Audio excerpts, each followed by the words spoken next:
Hello and welcome to Neutral Wrestling. This week we've got a lot going on. The Backlash from Mania and oh so much that's going on in the wrestling news this week and especially today. As usual, we've got Mr. Tebbs. How are you, dear? I'm not so bad, sir. How are you? I'm good, thank you. I'm good. I'm loving this lockdown. If it wasn't for these paralysing illness and the deaths, I'd be having a really, really nice time. Dan, how the hell are you? I'm still here. Yeah, fine. Key worker and all.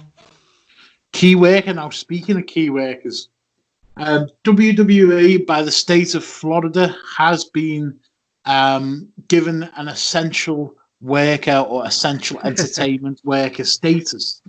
May as well get onto it straight away. This comes after I think Linda McMahon is responsible for PAC, which is a regenerative jobs program.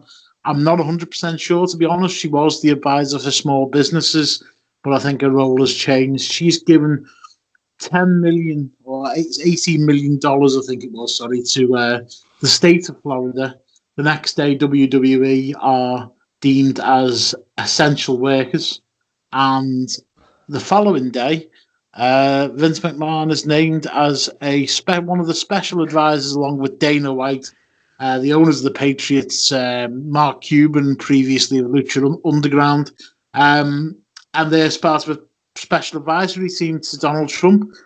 Tebbs, should we start with, let's take the essential worker part of this story first. So, I don't know what to make of this, to be honest. You're a wrestling fan, you want to see live wrestling, so maybe you're a little bit buoyed by the fact that there's going to be, new live content every week for us to watch. On the other hand, if we look at it in the cold light of day, are these people essential workers to combating and overcoming this global pandemic? No, they're not. And I think everybody needs to be very honest with themselves. Take away the Linda McMahon stuff, take away the finance piece. Top and bottom of it is these people are going to be traveling from around the country to Florida and back again. They're going to be spreading the virus. And the first second that one of those on-air talents comes down with it, there will be hell to pay. And I just think it's not worth it for what is, a couple of hours entertainment a week. Well, technically, someone has actually had it, haven't they, an on-air talent? And they still didn't, nothing changed. It's, from what I understand about that, is they caught it after they finished work and they were never mixing with any other WWE employees. But yeah, that's an absolute good point. Somebody's going to go to dinner with their friends. Somebody's going to touch a door handle. They're going to hand the passport to somebody who hands it back, whatever it's going to be. And they're going to end up catching that virus, even if they're asymptomatic, because we all sound like medical professors nowadays, don't we? Even if they're asymptomatic, they're going to end up bringing that into that performance centre and somebody's going to get ill. It's going to happen, isn't it? Are we all sat here happy with that because we've been able to see Alistair Black in a squash match every week? Not at all. They need to shut it down. Yeah, it's not like they've got 20 years of footage, is it? Do you know what I mean? Like we said, they could just air old stuff for a few weeks or whatever. But a lot of people are saying that they've gone live because they have a deal where they have to have 49 live shows per year from Fox and from USA, and it's like, well, if that's true that they've got to have 49 live shows and they're worried about the contract, well, they've already failed that because they've been, do you know what I mean? They've been taped shows on now for at least 5 or 6 weeks, so they've already gone beneath that 49 show limit. So it's just, I don't know, it's a slap in the face for people who are actually key workers. I'm not on about myself, but actual key workers that are risking their lives to go to work and stuff. It's a slap in their face that WWE are classed. I can't believe that. Vince McMahon, honestly, what a man. What a man. This guy, I put on Twitter yesterday, he could fall out of a plane and he'd just land on his feet, brush his blazer down and just stride on. Declare some bankrupt and move on from it. Rich people get away with certain things. That's all I'm saying about that one.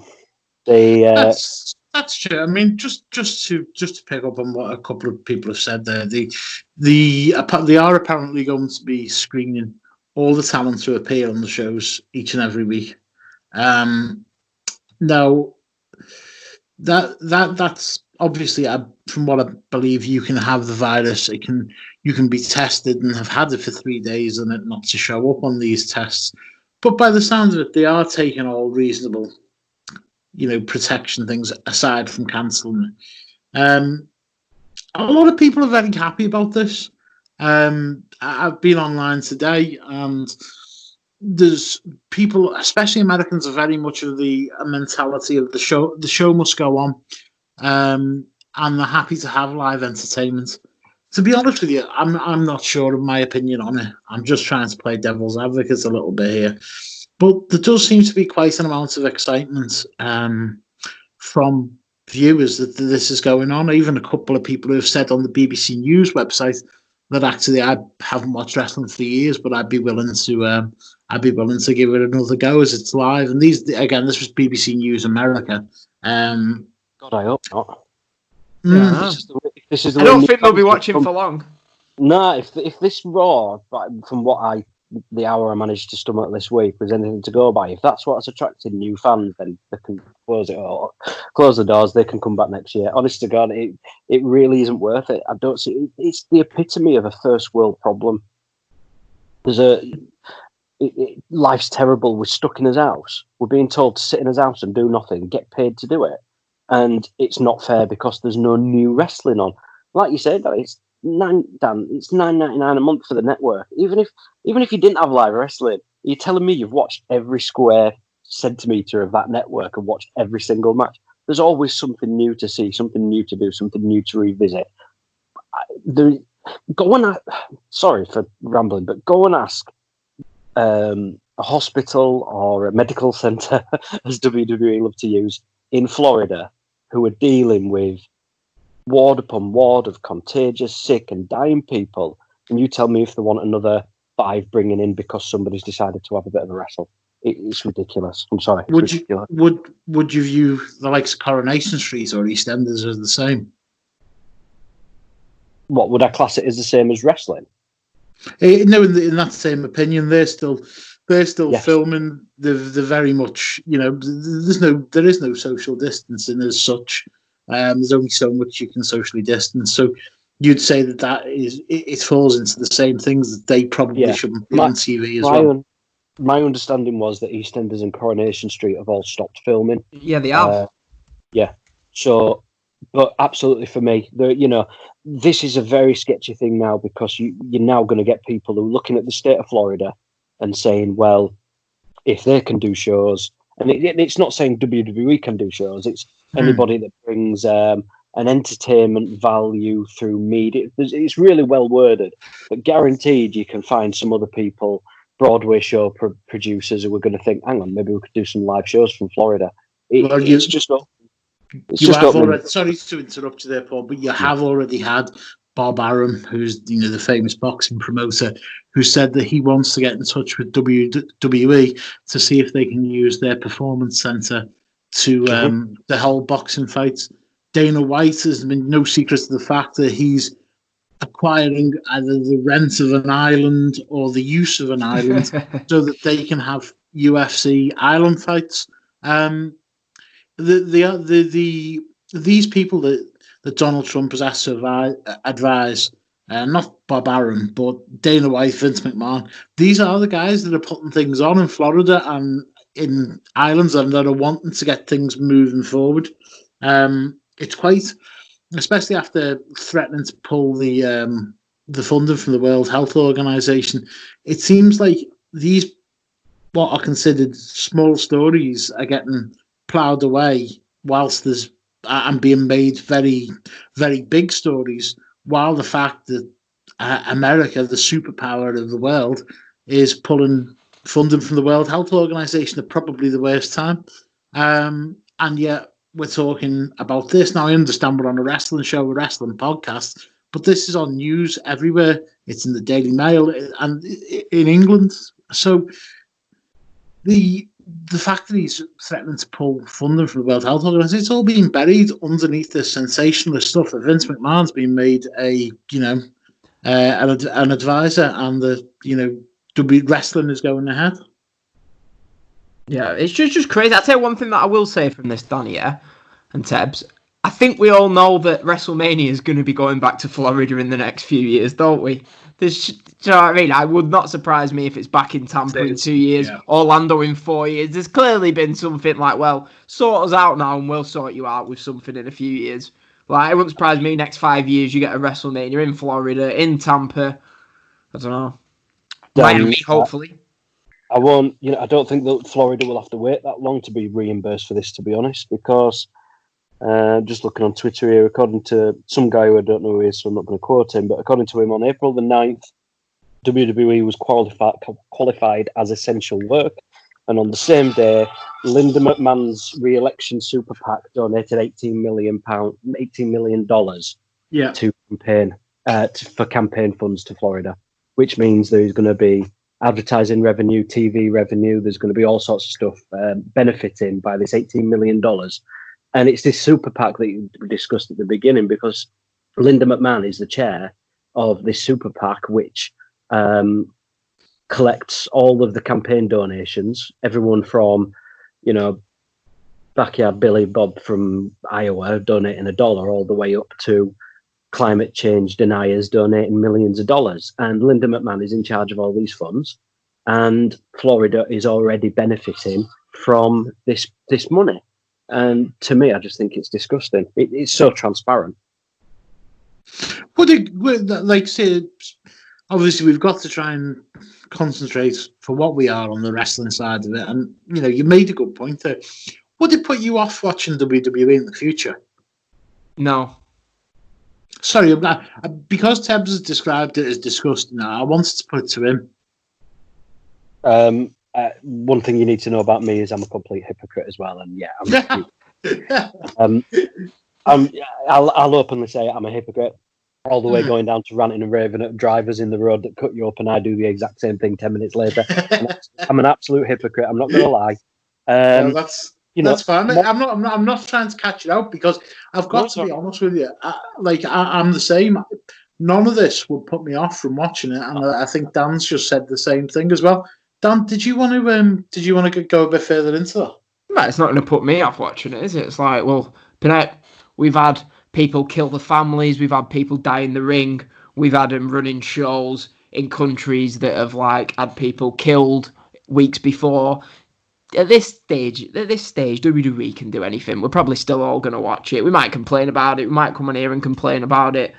Might go on Twitter, read people complaining about it. People are still going to watch it. Sure, you might get I don't know, I think 100,000 people or something cancel the network subscription when they did that Saudi Arabia show that November. Yeah. 3 months later, half of them will have been back for WrestleMania. So, yeah, at the end of the day, it's I'm not going to ruin my own entertainment out of principle, if that makes sense. Whereas, it's like anything. It's like with football. I might not like the owner of my football team. He might do my head in, but I'll still be there giving him about £100 for a season ticket next season. So, yeah. Crack on. Yeah, that's the realities of life, I suppose, isn't it? You've got to think what benefits yourself. I mean, you can't. Principles don't get you anywhere, really, do they? Well, they might do, but not in terms of wrestling. If you're a wrestling fan, then you probably don't have many principles anyway.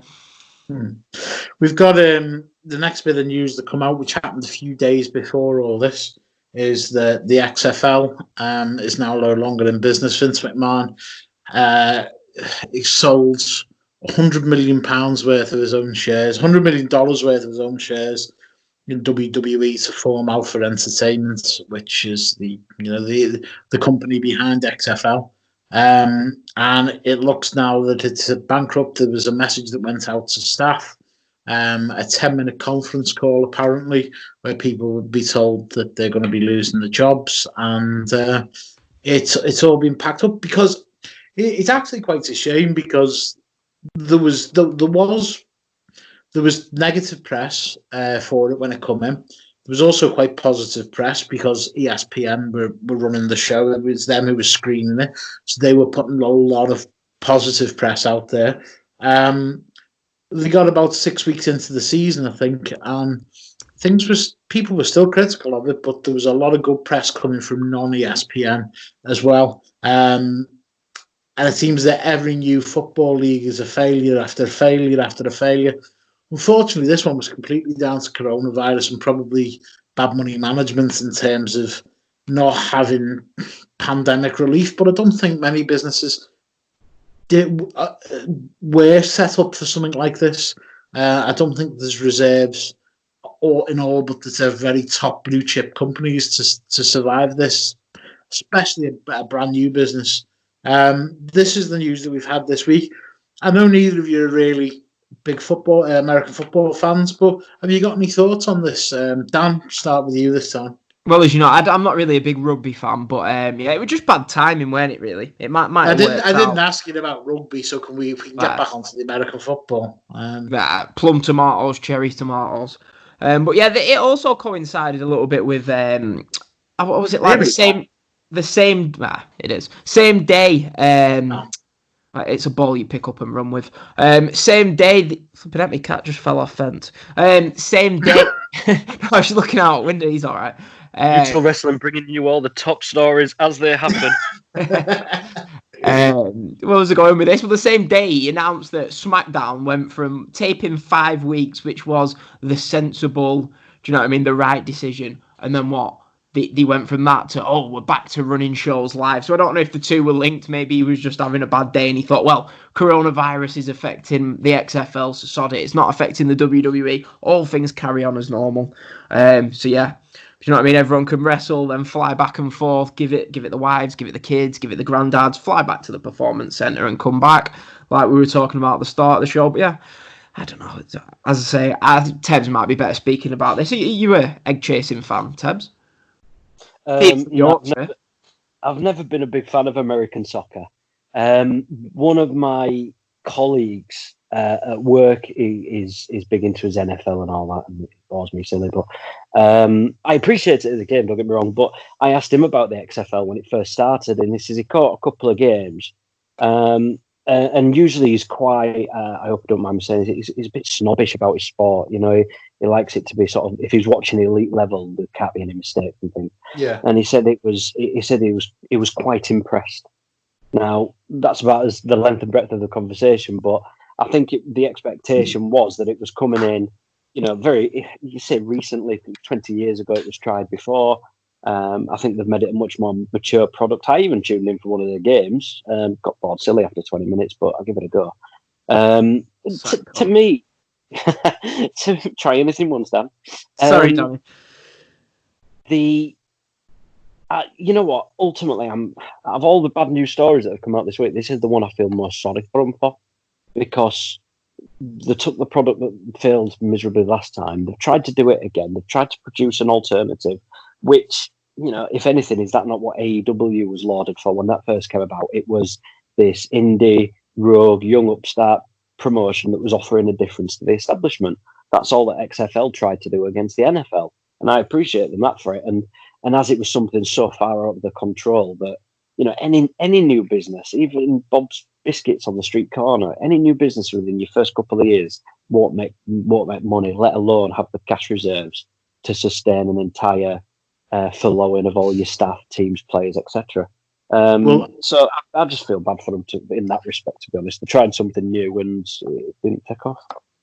Well, the ones I feel the most sorry for is the poor American football fans of St. Louis or St. Louis. Never remember how to say that. Them poor bastards. They've had 2 NFL franchises. I think it was the All-Stars and then the Cardinals, and both have been moved away from them. So they've had no professional sports, no professional football. It was the Rams, wasn't it? Yeah. They've had no professional football there, despite being a football town, or an American football town, for since 2016. All of a sudden, they get a football team, and they embraced it. It was like the biggest crowds there. They were in the whole of the XFL. I watched a small documentary on it, like a little, 10-minute documentary, and they were loving life. They were just so pleased to have football back, and it's fucking gone bust. I don't know. I feel sorry for them poor people. But I think they're the biggest losers, the football fans of St. Louis. We'll have to move on. I think we've got to talk about a little bit of wrestling.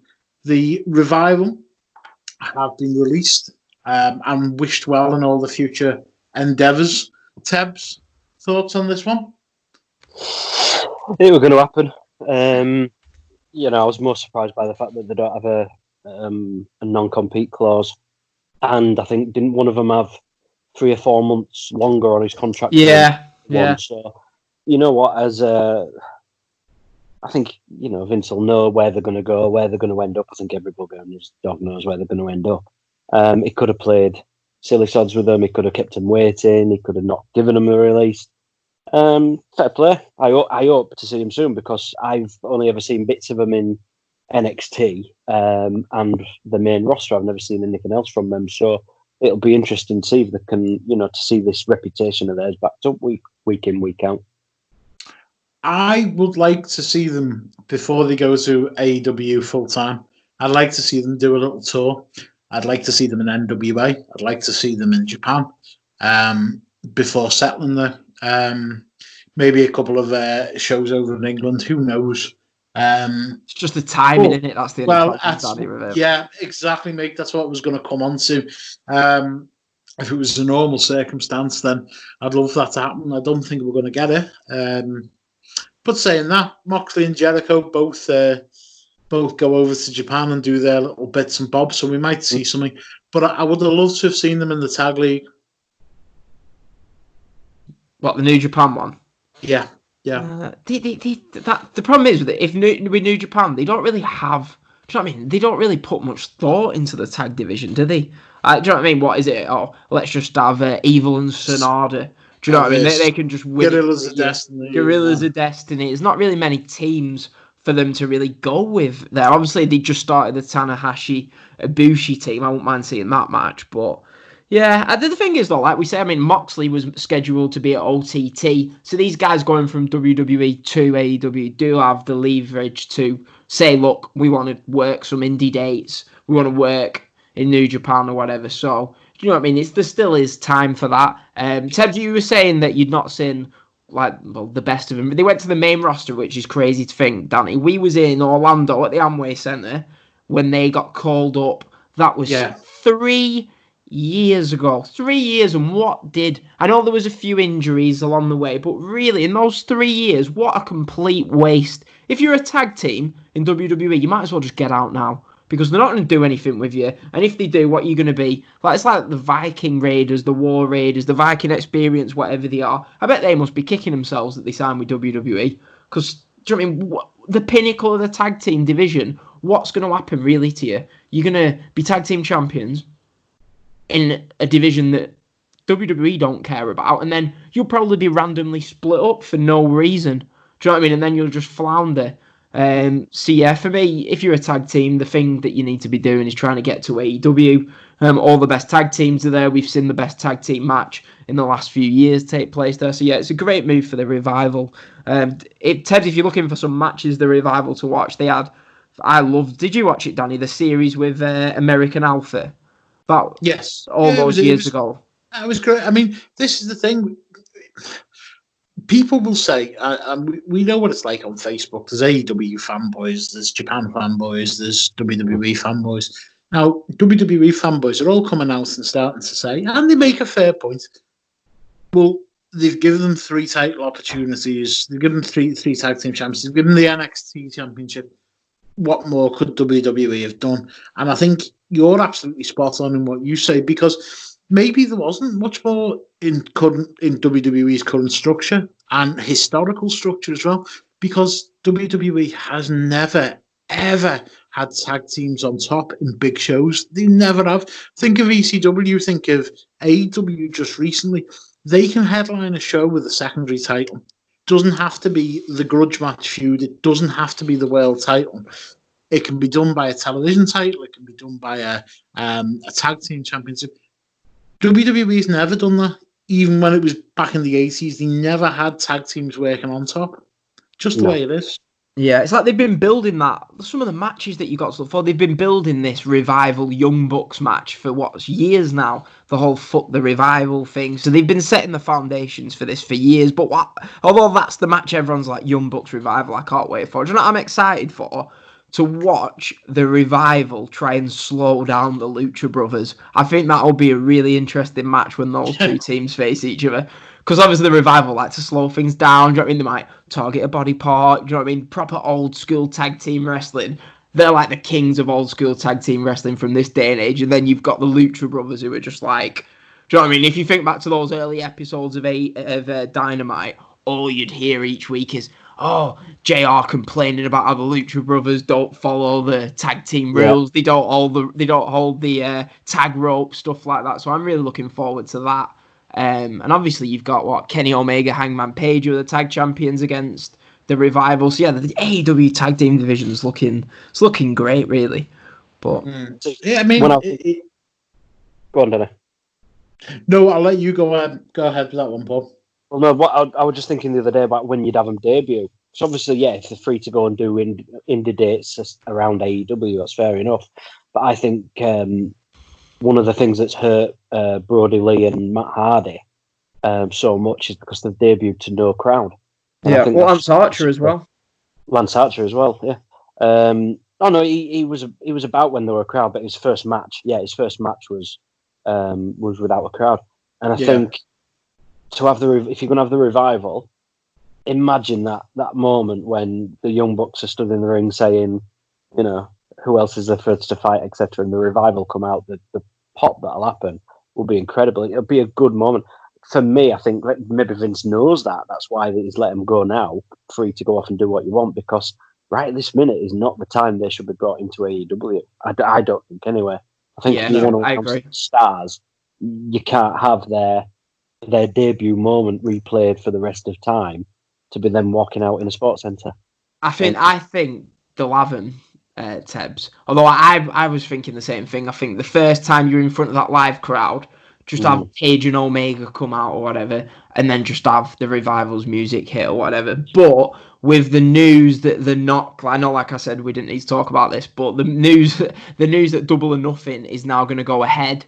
Probably not going. It's not going to be in Vegas, but it is going to go ahead. You think? Do you know what I mean? Double or Nothing. That's probably their flagship WrestleMania show of the year, really, because it was their first ever pay-per-view from last year. They had the Moxley debut. They'll probably, I think, have the Revival maybe show up at Double or Nothing. I think that's probably what they'll do.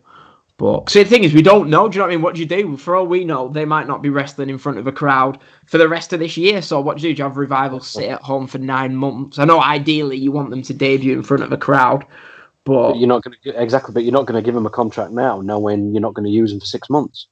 Yeah, that's the thing. They must have some sort of agreement with AEW, mustn't they? Because what are they going to do? Not earn any money for the next God knows how long. Maybe that's why he's released them both now, knowing they're not going to earn.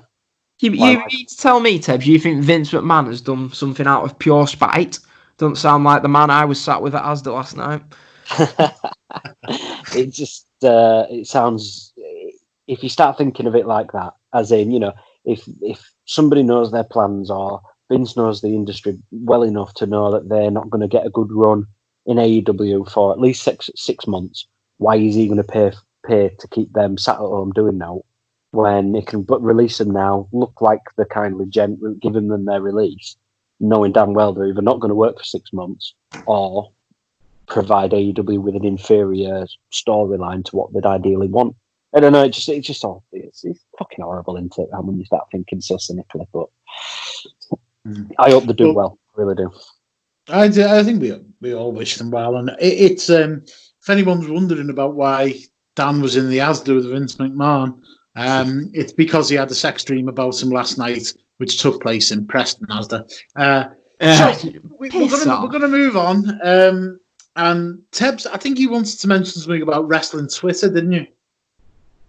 I've been spending a lot of time on Twitter. You can tell he's riled up. He couldn't even get his words out. Go on, Tebbs, tell us what's wrong. I wanted to gauge your guys' thoughts on this, because I've spent a lot of time on Twitter lately, and you mentioned before about WWE fanboys and AEW and New Japan. Is it just me, or is some people so far up their own arse that they can't see anything else because of what they believe is to be so true? And it's the same with Trump supporters and Remain and Brexit and all this kind of stuff. And is it just me, or have I just been spending too much time on Twitter, or am I absolutely sick of people just stabbing each other all the time just because they think it's funny or because you've got another point of view? I know what you mean, Tebbs. It's like you'll put something, won't you? I'll put a tweet up, yeah, and I'll have loads of people like someone will disagree with it, but they're not just disagreeing with it. They're like, it's like they're trying to say you're a scumbag for thinking that Becky Lynch isn't the best women's wrestler, and it's like, yeah, well, you're entitled to your opinion. Do you know what I mean? Like, some amount of times that I reply to a tweet saying, yeah, well, if you think that, mate, that's fine. Do you know what I mean? But instead, people are like, no, how they can't accept that you think something different to them, but. Absolutely not. But then when you say I don't think Alexa Bliss should win Money in the Bank, for example. It's because you're an AEW fan. That's why you think. Because you're an AEW mark, prick, bastard, or whatever. Or these people that slate you. You open the profiles, and it's a manga or an anime picture of Alexa Bliss. It's Alexa Bliss fan 10151265. It's a picture of her, and you're just looking like, is that what your day is? Is that what that you cannot believe anything other than what you think this is right, and you think you're in the right, and everybody else is scum because you don't think it. It's just got me down a bit this week. I thought I'd have a bit of a rant. It's funny that you've said Alexa Bliss, because I was not arguing, but an Alexa Bliss fan like tweeted me or something about something I said about Ronda Rousey, something like that, and it was like, oh, I put some out. Someone put, oh, is Alexa Bliss the best women's wrestler ever, or something? I was like, well, Ronda Rousey probably has had a catalogue of better matches in 1 year than Alexa Bliss did in 6 years. And they're like, oh, that can't be true. That can't be true. And it's just like... It can't be true because that goes against what I believe. Anyway, don't be speaking about Danny like that. He's had that username Alexa Bliss 16022 for a few years now. She is wonderful, like, I've got to be honest with you. But that's probably just my fascination. No, I've got to be honest with you. I think people with Twitter, as you say, they get very involved in their own opinions, and I think it's the way of the world now, whether it's political, whether it's football, whether it's wrestling. People don't want to listen to each other and discuss. They want to disagree and argue and prove who's right. We've seen very much, as I say, the same in politics over the course of the last 5 years. There's never any middle ground, and unfortunately, nobody actually comes into the middle and says, well, actually, that might work. I don't agree with all of Labour's policies. I may agree with the majority of theirs, but then I might say, well, there's a Conservative issue that I think would make sense. And then all of a sudden, you've got everyone from the Labour side having a go at you for supporting the Conservative policy, and then you've got all the Conservatives having to go at you, calling you a communist. It's the way of the world, unfortunately, and wrestling is no different. And Twitter, I always say, I try to keep in the middle of things and discuss things with people and not be overly confrontational. However, I do believe it's the worst form of social media for toxicity that's about at the moment. I really do. Absolutely. But and I've also noticed that wrestling fans seem to fall into two camps as well. There's ones that send unsolicited pictures to young women, and there's hashtag wrestling after dark, which is kind of scary as well. So what was that the other day? I was seeing loads of people tweeting about it, and I thought, what's going on here? Well, Will Ospreay did a Shawn Michaels tribute where he just wore the Rev Pro title belt over his junk and put a poster up. And last night, actually, Will Ospreay, I've never watched so many Instagram lives with wrestlers. I don't think I've ever watched them before over the course of this coronavirus. Colt Cabana's been fantastic. He was doing one every night. Really funny, having people on with him. So he was inviting the fans to come on and speak to him, and they're having chats with them.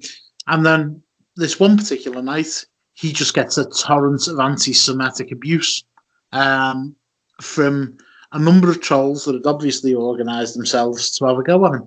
He switched it off, and I don't think he's done one since, which is a shame because they were really entertaining. Last night, completely other end of the spectrum, Will Ospreay and B. Priestley were on. With a Brit-Res guy, a Greek guy, I can never remember his name. It's Costas something. He's mostly down south. But they were on, and it was good entertainment. Ospreay was actually really, really funny because he's been known for putting his foot in it before. But CM Punk then joins the conversation. He doesn't come on the screen. He's talking to them via message saying that he's seen Ospreay's match with Walter and he loved it. And there was a little bit of back and forth between Ospreay on the screen and obviously CM Punk on the messaging. But it was good. It was good to see. But out of these two things that have happened, Ospreay was getting abuse throughout it in the comments. He just ignored it. And Colt Cabana was, as I say, disgracefully getting that kind of trolling. So I just don't understand where people are coming from on these.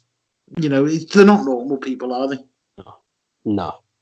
They take pleasure from insulting people and putting other people down who are either different or...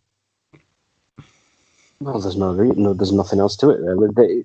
I don't see how anybody can defend somebody who goes, and we're talking about wrestling still, because it seems to be very, unless I just follow an awful lot of wrestling accounts, but it's a very toxic environment, and I don't get how anyone can sit there and think, I know what'll be funny.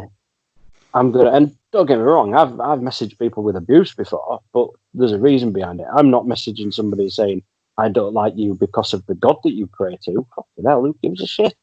You know, it's yeah, it just drains you sometimes. It's like so say like I'll like tag Vince McMahon and stuff like that. He's not gonna read it, right? But when you'll be talking about, I don't know, an indie match or just something. Do you know what I mean? Like you'll be criticising a match or something like that. But you've not tagged the wrestlers in it, and then you get people below commenting, tagging the wrestlers in it, and it's just like, do you know what I mean? I don't like it's same with football, Danny. So say like PNE players, yeah, they probably don't have that many followers. They'll probably read a lot of the tweets. Do you know what I mean? If they're tagged in them, yeah.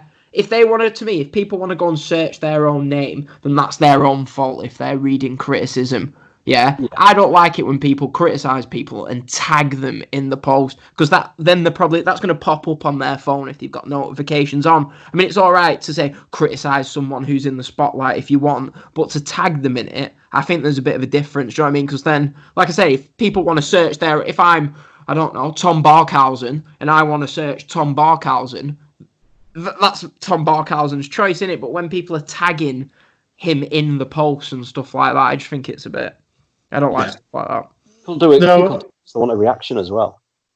They want that fame for even 30 seconds of having somebody reply to them or just notice them in the little lives. If a wrestler or a footballer or whoever replies back, it means that they've been noticed. It means their existence has been justified for 30 seconds, and then they can go back to what they're doing. That's why they do it. And it's weird though. They're just people like us. If honestly, like, if I walk past someone down, if I walk past, I don't know, Ronda Rousey down the street, I'd be like, oh look, Ronda Rousey's over there, and then I'd just carry on with my day. Do you know what I mean? I wouldn't be like. I wouldn't be like trying to slyly record or whatever it is people do or shout stuff. Or I think it's just weird. They're just people like us. Can I just say, you know, I'm going to be I'll tell you a quick non-wrestling story, very quick. I was in Belfast with my mate Cormac, and we were in the... Is Cormac Irish by any chance? Would you believe it? He is. I won't even tell you his full name. I'll tell you it off there. But we were in the Titanic Museum in Belfast. We're in the cafe, me, him, his family, and I noticed James Nesbitt 2 seats over. James Nesbitt of Hobbit and various other Hollywood things. And I says to Cormac, I want to get a picture of James Nesbitt. He goes, no, don't. I said, no, I'm not allowed. But what do I do? And I went, hang on. He says, let me take a picture of you eating your cake. So I'm aiming it at him with James Nesbitt in the background. I'm trying to zoom in. I went, no. let me see you with your opening your mouth. So he opens his mouth so I can get zoomed in closer. So I've got this picture of James Nesbitt with half a cup of coffee in his mouth. I told you I'm absolutely hypocrite. But that's my claim to fame of visiting Ireland once. I got my mate to stick with a cake in his mouth for 2 minutes while I focus on James Nesbitt in the background. Anyway, sorry. Sounded like a good trip. That was the best bit of the week. Yeah, I'm the kind of nerd that get off more on the Titanic Museum, to be fair. We're going to move on slightly, boys. I've got a little bit of a confession to make. You are, in fact, Alexa Bliss 160234. I am Alexa Bliss 1604_32. No, I am doing something that probably most people won't agree with on this channel. I'm tonight watching Impact Wrestling. It's premiering, or it's the first showing of this week's Impact Wrestling on the Fight Channel or the Fight Network tonight.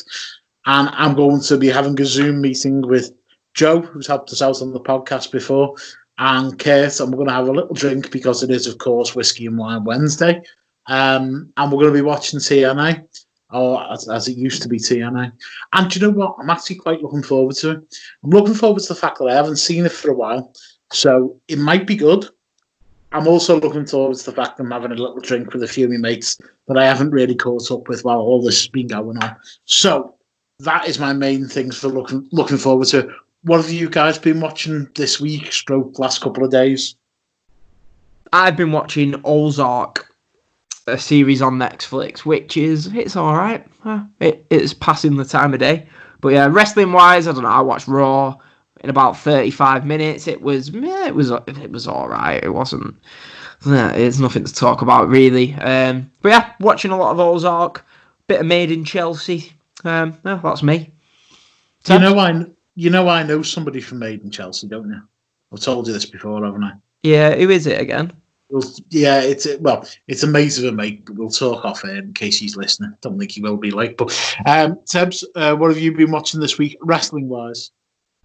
Wrestling wise, about an hour of Raw. Skip through it, fast forward, press pause when people show up and watch it for a bit. Yeah, watched a bit of Raw. That were about it.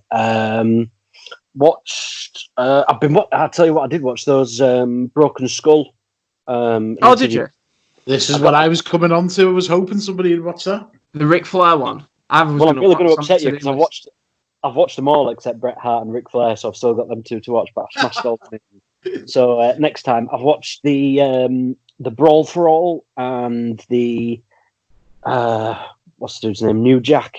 Dark Side of the Ring documentaries. What did you think? What did you think of the New Jack one specifically, mate? I'm watching that tonight.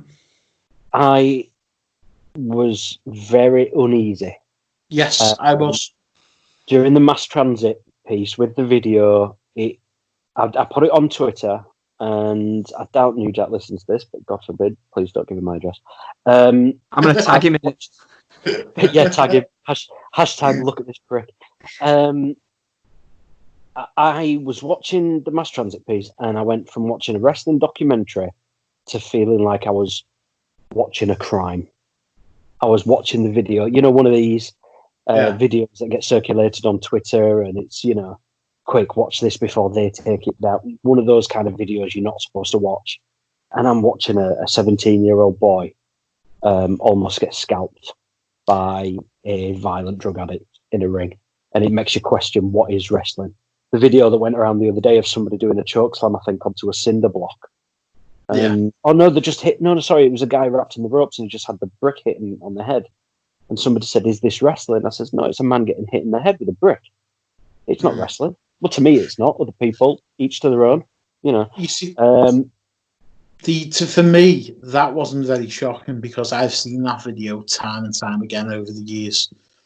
I've seen it before. I just don't get any easier. Yeah, well, I mean, but I'll be honest with you. It was on the Rise and Fall, wasn't it? The hardcore it was on one of them.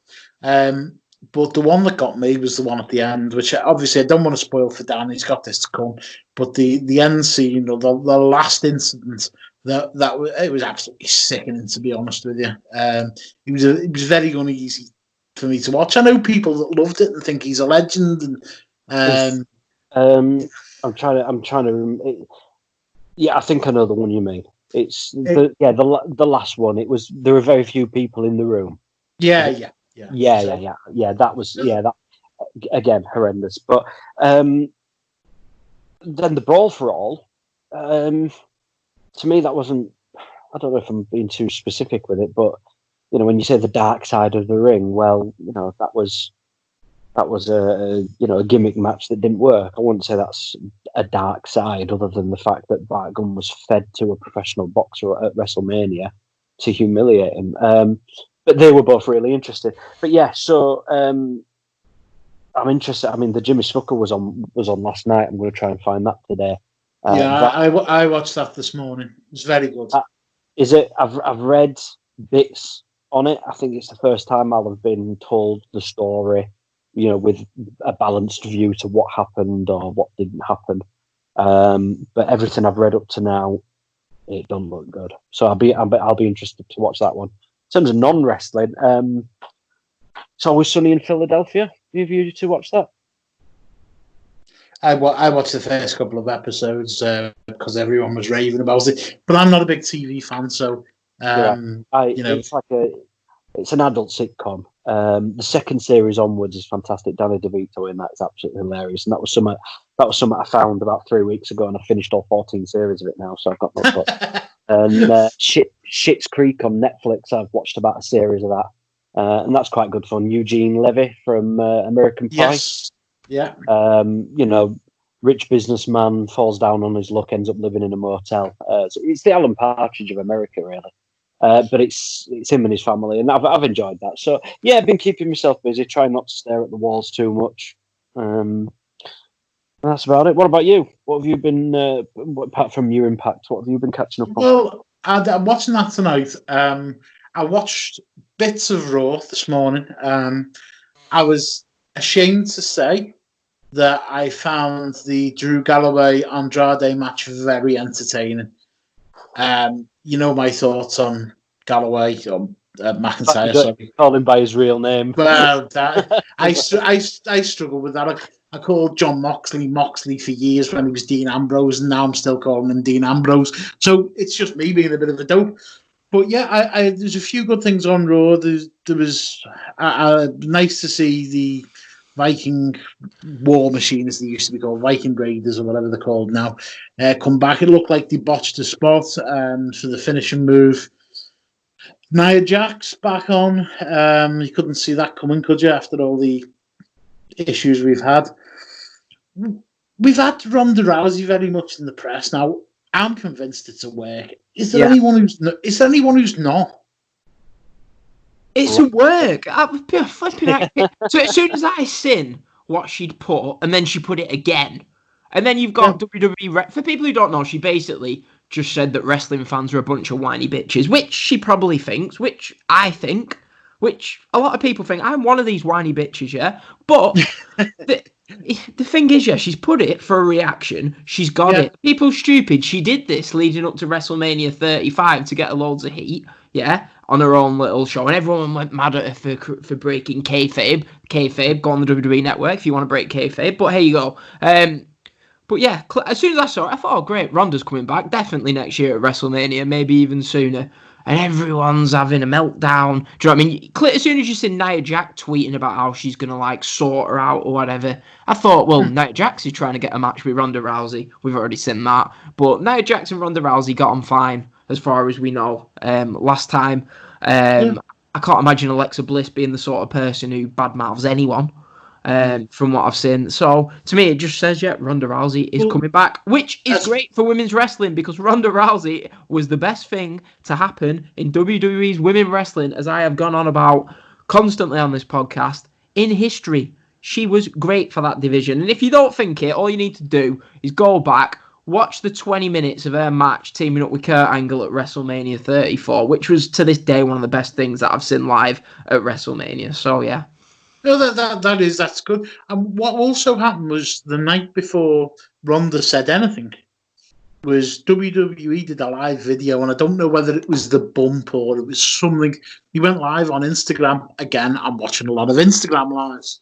And there was 4 girls on. I think it was Peyton Royce, Nia Jax, somebody, 2 others guys. Paige, another one. And they come out, and Nia Jax had said that this certain person had hurt Alexa Bliss, and that she'd reported it. No coincidence. That happened the next day.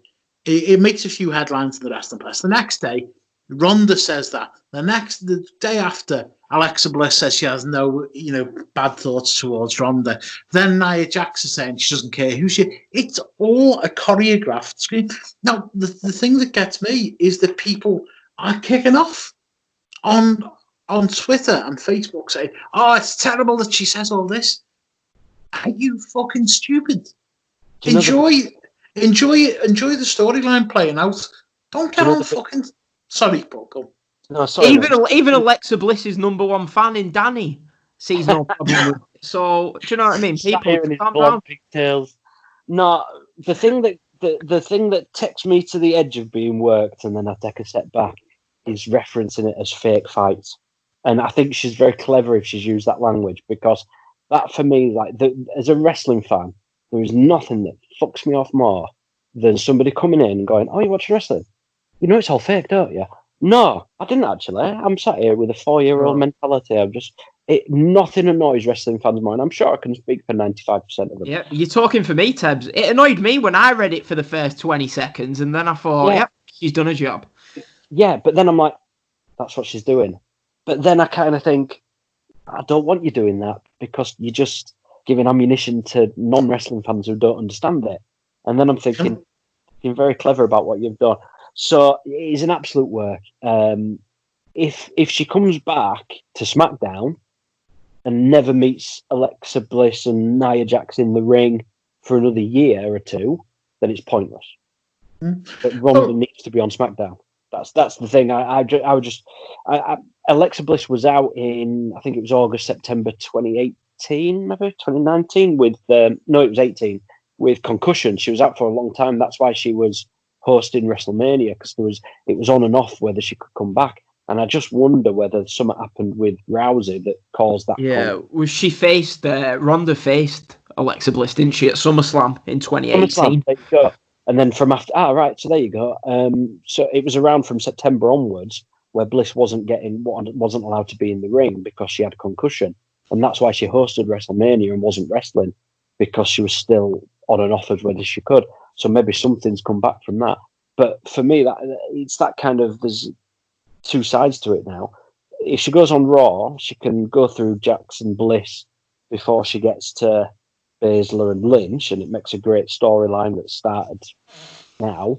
Or she goes to SmackDown, and all this has just been a bit of a talking point, and it gets wasted. Yeah, I have no interest, Tebbs, in seeing Ronda against Nia, against Alexa. We've seen it. For me, the one person who Ronda didn't face, she's got to face Becky in a one-on-one match at WrestleMania. That's got to be, like, I think Danny alluded to it on a previous podcast. He thought that the finish of the WrestleMania match was to set up another match, right? So, for me, there's a match that I can't believe they've not done. If fast forward to Ronda Rousey's day, maybe they've done it and I forgot it, but I don't think they have. Fast forward to Ronda Rousey's debut, Asuka had won the Royal Rumble, and Ronda Rousey made her way down. If there's a match that I want to see, Vince McMahon probably might not want it at like a big event but I can imagine Vince liking Asuka now. She's got this little gimmick going over, the crazy, obviously you've got to be a heel if you're Japanese, but the crazy Japanese gimmick she's got going on. But for me, I want to see Ronda against Asuka. I think that would be a great match. So yeah, I'd like to see Ronda against Asuka maybe at the Rumble, then go into Ronda versus Becky at Mania, whatever you want to do. But there's one thing we can sure say: Becky Lynch needs Ronda Rousey. Yeah, that's definite. Becky did a promo on Raw talking about somebody challenging her at Money at the Bank. Do we see Ronda coming back and winning the Money in the Bank? No. But I wouldn't be. I don't think it'll happen. But it wouldn't. Just seems a bit weird. Something I feel like there's always like little signs of something happening, like Edge returning. the sign was he hit a spear on Dolph Ziggler. Dolph Ziggler, was it, on Elias at SummerSlam? Elias. As soon as that happened, WWE don't let people in the ring unless they're semi-cleared, yeah? So you knew that was going to happen at some point. There's always something that you can look back on when someone returns, go, yeah, that was probably the moment they made that decision to have somebody come back. And for me, it wouldn't at all surprise me if it did happen. I'd probably hold it off. But do you remember the Evolution coming back at SmackDown about October 18? And it was Batista. Yeah. Batista, they set up that Batista Triple H match, didn't they? He just said, Triple H, you've beaten everybody except me. That was a great segment. Looked at him. It was awesome. And I knew then, because I knew then I was going to WrestleMania for the first time. And when I saw that Batista Triple H was, before it started, was one of the matches I was most excited for the evening. Until the match started. Until it started, and then let's forget about it. Everybody else has. But then I didn't mind that match for what it was. You were that high up, you couldn't see what was going on. That's why. No, I've since rewatched it. Why did you? No, I've since rewatched it, and you're not expecting Flair Steamboat, but it was what it was. I thought. Yeah, to be fair, Danny, I haven't rewatched it, so maybe. Well, I'll tell you one thing, boys. Speaking of people asking you, do you know if it's fake? I'll always tend to find my go-to in that is, first of all, check if they've got like a Marvel character or a Harry Potter.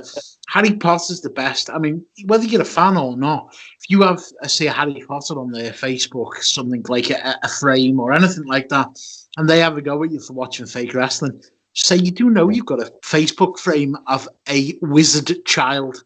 That's my first one. Second one is always, like, MMA fans are the best for this because they can't believe what you say. You just say to them, yeah, well, the thing is with wrestling, it is fake. I know that. Same as MMA. It works with MMA. It works with boxing. If you just totally throw them on the toes by saying, what, you don't know MMA's fake? Oh, you can tell. And if you just say all the things like, oh, have you seen the way they bleed every now and then? Have you seen this? Have you seen that? He wouldn't stand up after that. It's great. MMA and boxing fans just can't take it. What about the press conferences? It's all show business. It's all fake. They know how to fall.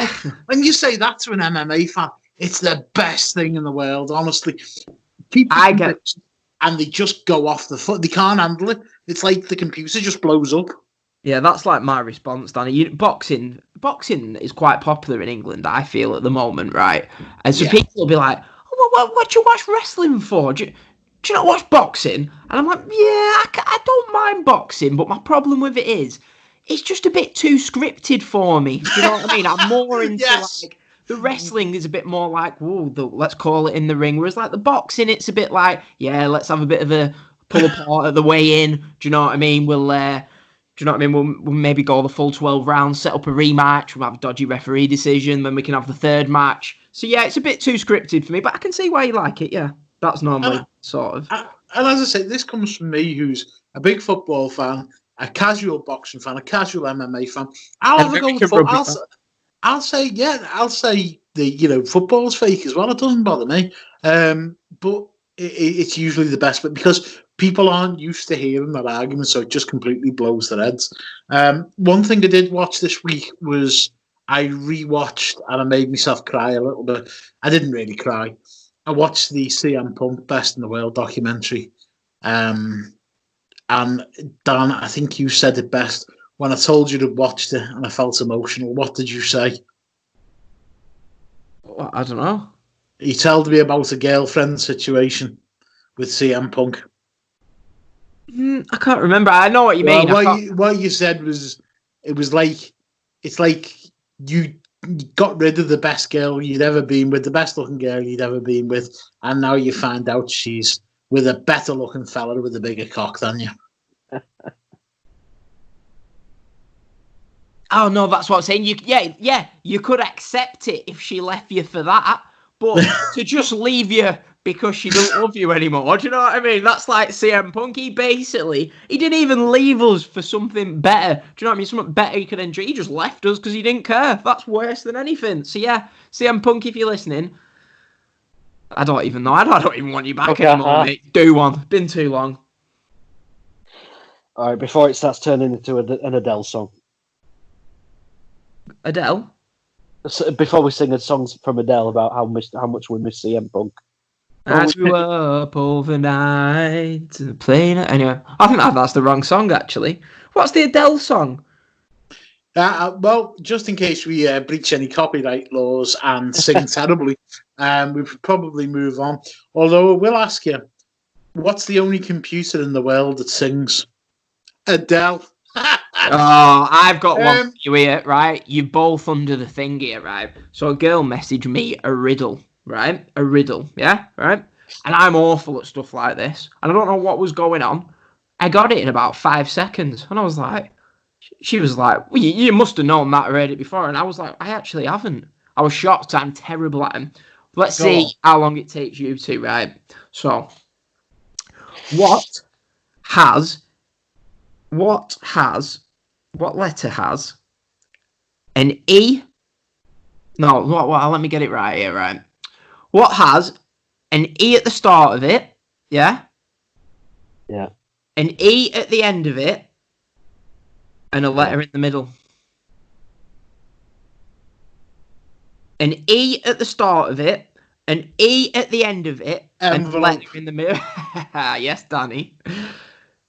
I've told that to so many people, and people are just like sat there staring into the oblivion. Yeah, it's funny the way you can trick people with those little riddles. Usually I can't get them, but my mate's fantastic with them. He just every time he gets the right thing. Here's one for you, Dan. Sorry, quickly. Go on, Dan. One for you. I'm not going to get it, so I'll give you 4 seconds. What's the longest word in the English language? I can't think, mate. I'm really bad at stuff like this. The longest word in the English language? Yep. I'll tell you. It's smiles. Because there's an S at the start, an S at the end, and a mile in between. Oh, fuck off, Paul. I'm sitting there thinking about that as well, then. Right, boys and girls, what are we looking forward to? We got anything coming up? Less than Virus doing one. Yeah, I think that's the best thing. What's your first plans? That first weekend, what are you doing when we're all allowed out again? Avoiding my daughter. No, I'm going out, and then I'm going on skyscanner.net and booking my flight to Palma. Yeah. Good lad. And what about you, Tebbs? I'll probably have a night in, to be honest. Get a video. Take away. I don't like going out the best of time. Look, between me and you and the millions upon millions of fans out there, you know what? I'm a bit of a hermit. I'm a bit of an extrovert, but I like my own company. I have a very close circle of friends, etc. This, apart from obviously, the deadly virus raging outside, this has not hit my social calendar too badly. But you know what? One of the first things I'm probably going to do, okay, the Cineworld, or get to the local Cineworld or the Odeon. Yeah. Triple scoop Sunday from the Baskin Robbins stand, large Coke, and go see a movie on a big screen. And I think that's going to be my first time. Just get out, get to the cinema for the first time in, months. I usually go about once or twice a week, and I haven't been in about 2-3 months. So that'll probably be what I'm going to do. Brilliant.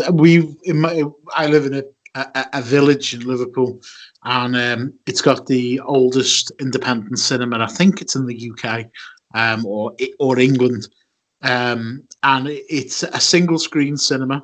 It's got the big red velvet curtains that go back and forth. Yeah. It has an intermission on, and the girl comes down and sells ice cream at the bottom, and you can still get like vanilla tubs and everything. But what they also do is they do show the new films, and they'll show them for 2 weeks straight. But then they'll have like weekends, so horror weekends where they show all the classic horror ones. They did the trilogy, The Godfather. It's really, really good. And I actually saw Beyond the Mat there for the first time, and I went back and watched it 3 times. See, there aren't many of those left. It's all the big multiplexes now. I went to, I think there's one in Leeds called the Hyde Park Picture House. That's quite an old independent cinema. But the problem is, like I say, I'm a massive film geek as well. And things such as like Disney bringing out Rise of Skywalker last December. What they'll say to any cinema to get the reel is, we want, standard is probably 45-50% of the ticket price goes to the studio that made the film. They'll probably say, we want 60% of the ticket price, and you have to leave Skywalker on your biggest screen for a minimum of 5 weekends. And you imagine those little independent cinemas, they can't do that. You can't put Rise of Skywalker on for 4 or 5 weeks at a time. No bugger will come back.